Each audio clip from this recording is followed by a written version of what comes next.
राष्ट्रवादी काँग्रेसच्या सुनील तटकरे यांनी रायगड लोकसभा मतदारसंघातून सलग दुसऱ्यांदा विजय मिळवलेला आहे। तर रायगड लोकसभा मतदारसंघातील जनतेच्या त्यांच्या खासदारांकडून काय अपेक्षा आहेत त्या पाहूयात। सुनील तटकरे साहेब यांच्या रूपाने एक चांगले खासदार मिळालेले आहेत आणि ते अनुभवी देखील आहेत।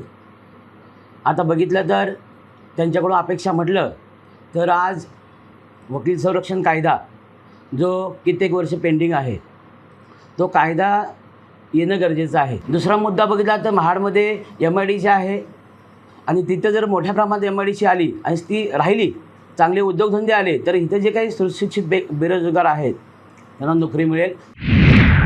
आमच्या इथे MIDC जवळ असल्यामुळे वारंवार ॲक्सिडेंट होत असतात, तर त्यासाठी एखादं सुसज्ज हॉस्पिटल महाडसार ठिकाणी व्हावं जिथे सर्व प्रकारच्या सुविधा असतील, इमर्जन्सी हँडल केली जाईल।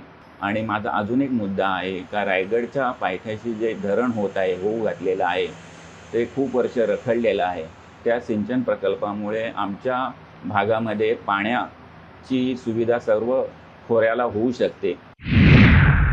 सेवक भरतीच्या बाबतीमध्ये बराचसा प्रश्न संपूर्ण महाराष्ट्रामध्ये आजपर्यंत विलंब आहे। शालेय व्यवस्थापनामध्ये हे जे सध्या भेडसावणारे प्रश्न आहे, सन्माननीय खासदार साहेबांनी याच्याकडे लक्ष देऊन ते पूर्ण करावे ही एक अपेक्षा आहे।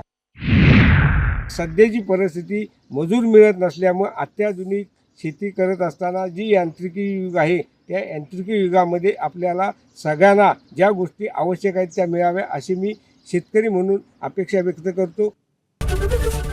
ABP माझा, उघडा डोळे बघा नीट।